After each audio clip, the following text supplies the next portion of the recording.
नमस्कार स्टूडेंट्स, कैसे हैं आप? I am quite well here and hope to god that you will be good, glad and healthy at your place.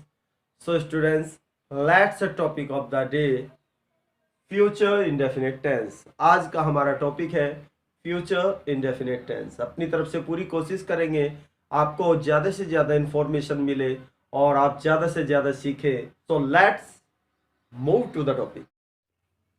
So students, let's future indefinite tense. Future indefinite tense की बात करूं तो ये भी एक इंफॉर्मेटिव टेंस होता है, present, past और फ्यूचर की तरह.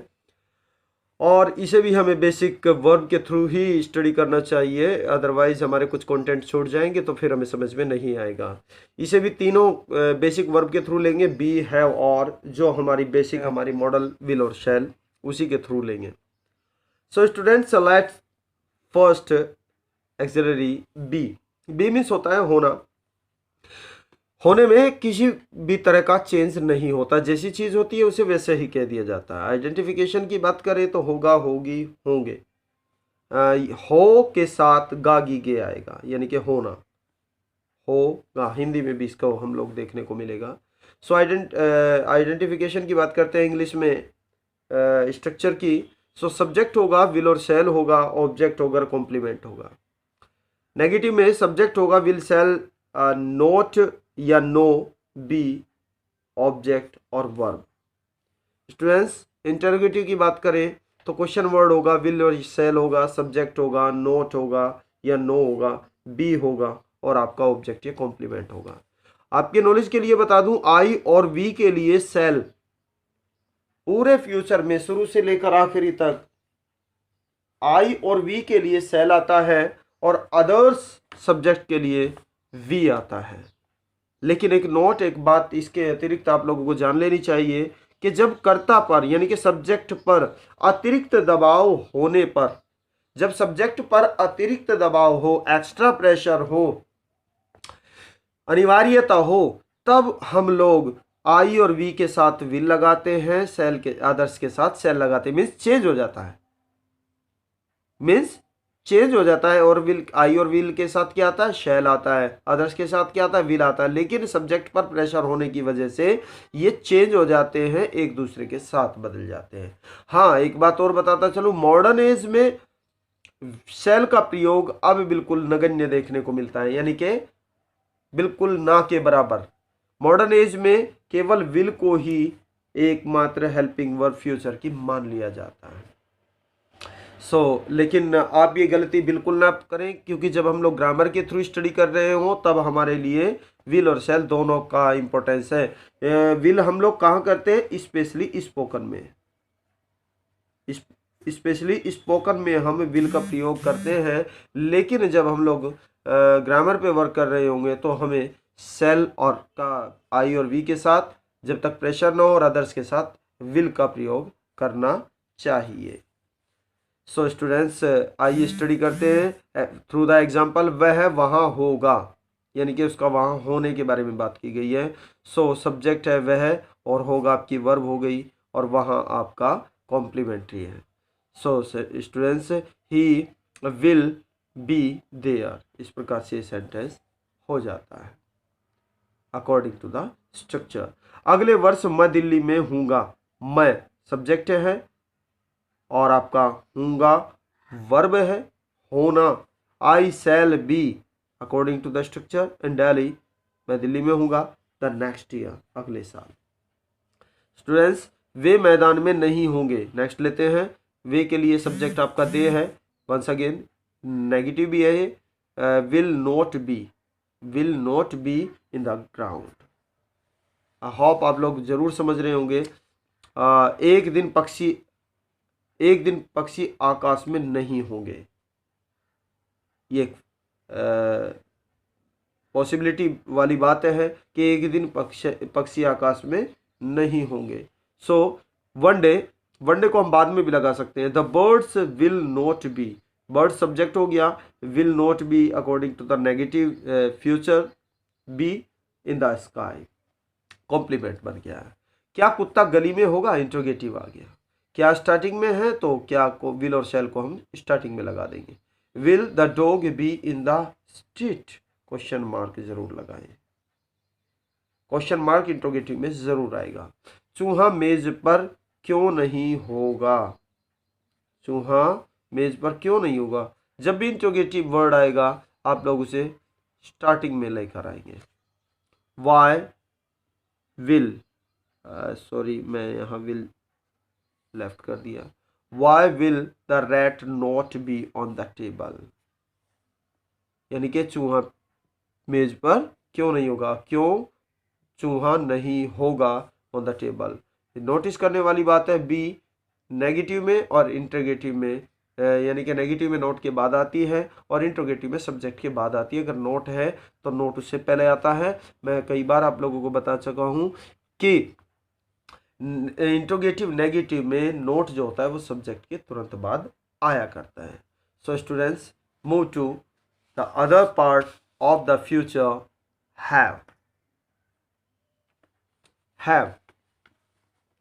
हैव कहता है कि पॉजिटिव होगा। हैव हमेशा पॉजिटिव ही होता है, यानी कि अधिकार की और संबंध की बात करेगा। सो इसके स्ट्रक्चर पे चलते हैं। सब्जेक्ट होगा will, shall, according to the subject. I और वी के साथ शैल होगा, बाकी सबके साथ विल होगा। हैव आएगा ऑब्जेक्ट या कॉम्प्लीमेंट। नेगेटिव में आपका सब्जेक्ट विल नॉट हैव या शैल नॉट हैव ऑब्जेक्ट या कॉम्प्लीमेंट। लेकिन मॉडर्न एज में अब विल नॉट, शैल नॉट को यहाँ लगा देते हैं, नॉट, हैव नॉट लगा देते हैं, क्योंकि ये हैव एक वर्ब है, एक्सिलरी वर्ब है, और मॉडर्न एज में नॉट को यहाँ माना जाता है। सो और कुछ सिचुएशन भी ऐसी आ जाती है जो यहाँ लिखना संभव नहीं होता, स्पेशली इंट्रोगेटिव में के अंदर ऐसा होता है। इंट्रोगेटिव में चलते क्वेश्चन वर्ड स्टार्टिंग में आ जाएगा, अगर बीच में है विल और शैल सब्जेक्ट से पहले आ जाएंगे, और सब्जेक्ट होगा नेगेटिव में नोट होगा, हैव होगा, ऑब्जेक्ट या कॉम्प्लीमेंट। लेकिन मैं फिर बता दूं, नोट को हैव वाले केस में अक्सर बाद में यूज़ किया जाता है प्रैक्टिकली। सो चलते हैं एग्जाम्पल के थ्रू। तुम्हारे पास एक अन्य अधिकार होगा। तुम्हारे पास, फिर से बताऊं, ये देखने में भी पॉजिटिव ही लगेगा, लेकिन होगा सब्जेक्टिव, क्योंकि ये सब्जेक्टिव आया इसलिए इसे सब्जेक्ट माना जाएगा। तुम्हारे पास, you will have, will future के लिए, हैव पॉजिटिव के लिए, वन अनदर एक दूसरा, एक अन्य, right, you will have one another, right. So आपके पास एक अन्य अधिकार होगा। गिन्नी के पास साइकिल होगी। मैंने बताया सब्जेक्ट दूसरे, यानी कि सब्जेक्ट किसी दूसरे नाउन के ऊपर अधिकार की बात करेगा या संबंध की बात करेगा। सो गिन्नी के पास, गिन्नी एक साइकिल की बात कर रही है लेकिन फ्यूचर में बात कर रही है। गिन्नी विल हैव, गिन्नी सब्जेक्ट हो गया, विल हैव आपका अकॉर्डिंग टू द रूल हो गया, हेल्पिंग वर्ब हो गया, और ये पॉजेसिव हो गया, और साइकिल होगी, फुल स्टॉप। तुम्हारे पास कोई घर नहीं होगा, ये नेगेटिव में आ जाते हैं हम लोग। तुम्हारा सब्जेक्ट हो गया, पास, मैं फिर बता दूं कोई पास की मीनिंग नहीं होती, स्टूडेंट मान लेते हैं। यहाँ अधिकार की बात बता रहा है, बस ये केवल एक ऐसा बता रहा है कि तुम्हारा घर के ऊपर अधिकार है, और फ्यूचर की बात कर रहा है। सो तुम्हारा घर पर कोई, तुम्हारे पास कोई घर नहीं है, you will have no house. मैंने बताया था ना कि according to the situation note पहले या बाद में आ जाता है। तुम्हारे पास कोई घर नहीं, you will no have house, थोड़ा सा ऑड लगेगा, you will have no house. So students, modern age में इसे स्पोकन के थ्रू नो को बाद में लगाया जाता है। मेरे पास 100 रुपये नहीं है, आई शैल नॉट हैव 100 रुपीज़, यहाँ नोट आया। सो आप देख लेना, सिचुएशन जैसी भी हो, जो आपको थोड़ा सा इजी लगे वो ही आप यूज़ करेंगे। आई शैल नॉट हैव, क्योंकि यहाँ नॉट और नो का डिफरेंस मैंने आपको बताया था। नो मीन्स होता है नॉट इवन वन, एक भी नहीं, और नॉट होता है इवन वन, इवन वन, यानी कि कम से कम एक तो है। तो यहाँ ये कहता है कि मेरे पास 100 रुपये नहीं है, 100 रुपये नहीं है, 90 हो सकते हैं, 80 हो सकते हैं, 50 हो सकते हैं, 10 हो सकते हैं, इवन वन तो होगा। तो जहाँ कम से कम एक की संभावना हो वहाँ नोट लगाते हैं, और जहाँ एक की भी संभावना ना हो वहाँ नो लगाते हैं। स्टूडेंट्स आगे बढ़ते हैं। क्या तुम्हारे पास कोई रेडियो है? तुम्हारे पास रेडियो होगा, यानी कि एक की बात कर रहा है, तो will you have a radio, will क्या शुरू में आ गया, उसके बाद सब्जेक्ट होगा, फिर पजेसिव है तो हैव आएगा, और रेडियो आपका ऑब्जेक्ट हो गया स्टूडेंट्स। उसका वहां कोई मित्र नहीं होगा, कोई और नहीं, यानी कि not a single, not a one. So और यहाँ इंट्रोगेटिव भी है, तो इंट्रोगेटिव वर्ड हमारा स्टार्टिंग में होगा, फिर विल होगा, फिर आपका सब्जेक्ट हो गया सिंगुलर, पजेसिव वर्ब हो गई, और नेगेटिव का नो हो गया फ्रेंड देयर। तो स्टूडेंट्स आप लोगों को आई होप ये इंट्रोगेटिव नेगेटिव है, और होप आप लोगों की समझ में आ रहा होगा। उसके पास 10 रुपये क्यों नहीं होंगे। फिर वंस अगेन इंट्रोगेटिव और नेगेटिव है, why will he have not 10 rupees. यहाँ नो था, यहाँ नोट है, यानी कि 10 रुपये नहीं होंगे, लेकिन 9 तो हो सकते हैं, 8 हो सकते हैं, 5 हो सकते हैं, 4 2 1 कुछ भी हो सकता है, इवन 1 तो हो ही सकता है। क्या लता के 10,000 गाने नहीं होंगे? क्या लता के 10,000 गाने नहीं होंगे? सो स्टूडेंट्स कहता है कि 10,000 नहीं होंगे, यानी कि एक से तो ज्यादा होंगे। Will Lata have not 10,000 songs. Will आपका हेल्पिंग वर्ब आया, और लता आपका सब्जेक्ट हो गया, हैव पजेसिव वर्ब हो गई, नोट आपका नेगेटिव के लिए, और 10,000 सॉन्ग्स आपके ऑब्जेक्ट हो गए। सो स्टूडेंट आई होप आप लोगों की समझ में आ रहा होगा। अब चलते हैं थर्ड पार्ट, विल और सेल। सो स्टूडेंट्स कुछ स्कॉलर्स का मानना है कि जो हमारा फ्यूचर इंडेफिनेट होता है ये कोई टेंस से ही नहीं होता है, मीन्स ये एक मॉडल वर्ब होती है, मॉडल एक्सिलरी वर्ब के थ्रू होता है सेंटेंस। लेकिन हम लोग चूंकि स्टडिंग पीरियड में है, सो हमारे लिए तो बहुत इंपॉर्टेंट है। सिंपल फ्यूचर इंडेफिनिट मैंने यहाँ इसे इसलिए कहा है क्योंकि यहाँ हम लोग विल और शेल की बात करने वाले हैं, सिंपली विल और शेल की बात करने वाले। एक बार फिर से कहूँगा, इंफॉर्मेटिव होता है ये, फ्यूचर इंफॉर्मेटिव होता है। कौन सा होता है ये? फ्यूचर इंफॉर्मेटिव होता है, फ्यूचर के बारे में एक इंफॉर्मेशन देता है। हाँ, यहाँ चेंज की बात करता है, सब्जेक्ट के चेंज की बात करता है। आइडेंटिफिकेशन की बात करूँ, गागी गे होता है इसमें। सो अफर्मेटिव में चलते हैं। सबसे पहले सब्जेक्ट होगा, विल और शैल होगा। एक बार फिर से बताता चलूँ, आई और वी के साथ शैल आता है और अदर्स के साथ विल आता है। वर्ब फर्स्ट होगी और ऑब्जेक्ट होगा। फिर से बताता चलूं, जो सब्जेक्ट पे प्रेशर, अतिरिक्त प्रेशर पड़ेगा, जैसे कि हमने नोट में पढ़ा था, सब्जेक्ट पे जब अतिरिक्त प्रेशर पड़ेगा तो हेल्पिंग वर्ब यानी कि जो आपकी विल और शैल है वो चेंज हो जाएगी। सो आइए स्टडी करते हैं। हम कल विद्यालय जाएंगे, हम सब्जेक्ट हो गया, विद्यालय ऑब्जेक्ट, और जाना जाना आपका वर्ब हो गया। वी शैल, वी आया और शैल आपका हेल्पिंग वर्ब आ गया। गो आपकी मेन वर्ब होगी जाने की। टू स्कूल आपका ऑब्जेक्ट हो गया। टुमारो आपका एडवर्ब हो गया, मीन्स कल हो गया। और अगर इस सेंटेंस को हम ऐसे कर देते हैं, हम कल विद्यालय अवश्य जाएंगे, ये इसमें मैंने अवश्य करके सब्जेक्ट पर प्रेशर डाल दिया। सो स्टूडेंट्स हम देखेंगे, विल जहां था वहां शैल, जहां था वहां पर विल आ जाएगा। We will go to school tomorrow, यानी कि हम कल अवश्य स्कूल जाएंगे, विद्यालय जाएंगे। तो स्टूडेंट्स जो एक्स्ट्रा प्रेशर है वो भी आपकी समझ में आ गया होगा।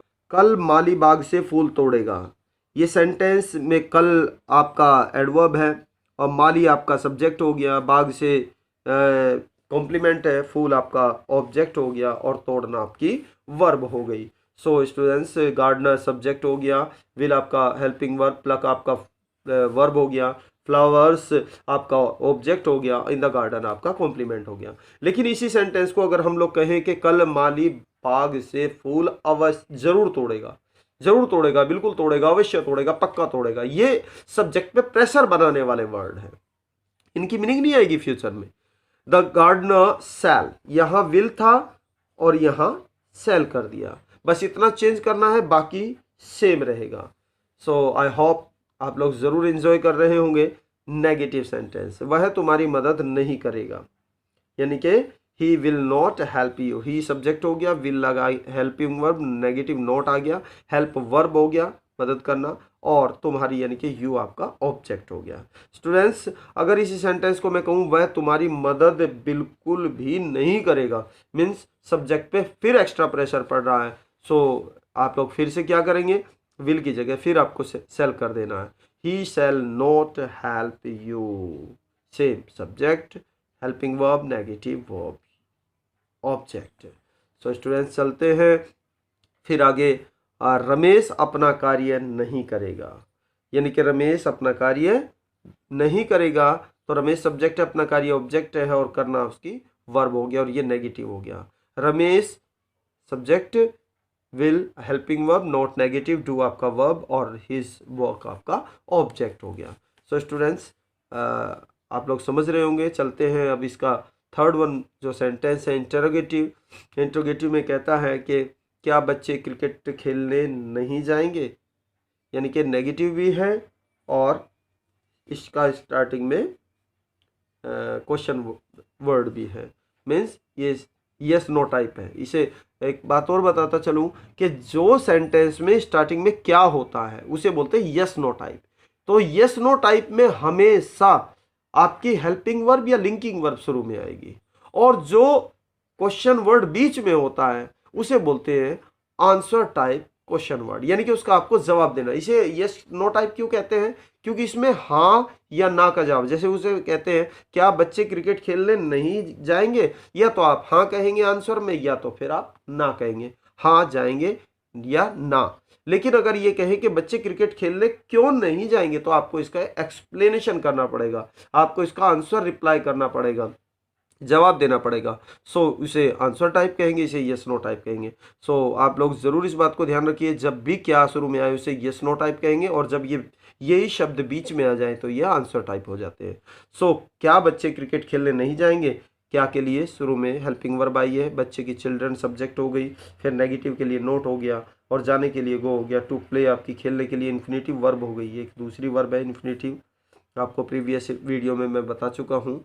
आप चाहें तो सर्च करके उसे ज़रूर स्टडी करिएगा, लिंक डिस्क्रिप्शन बॉक्स में मिल जाएगा। क्रिकेट आपका ऑब्जेक्ट। सो स्टूडेंट्स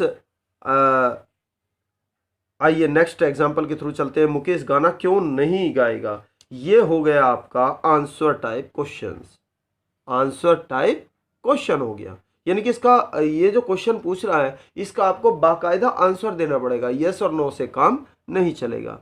तो मुकेश गाना क्यों नहीं गाएगा, सबसे पहले क्यों को रखेंगे, क्यों, उसके बाद फ्यूचर है तो विल आएगा, फिर आपका सब्जेक्ट आएगा मुकेश, फिर आपका नेगेटिव है तो नोट आएगा, और फिर आपकी वर्ब आएगी, वर्ब फर्स्ट, और फिर आपका आएगा ऑब्जेक्ट, और बाद में क्वेश्चन मार्क लगाना ना भूलें। स्टूडेंट्स चलते हैं नेक्स्ट क्वेश्चन की ओर। कहता है कि क्या वह अवश्य आएगा, इसमें अवश्य आ गया, अवश्य बिल्कुल पक्का जरूर, ये ऐसे वर्ड हैं जो सब्जेक्ट पर प्रेशर डालते हैं।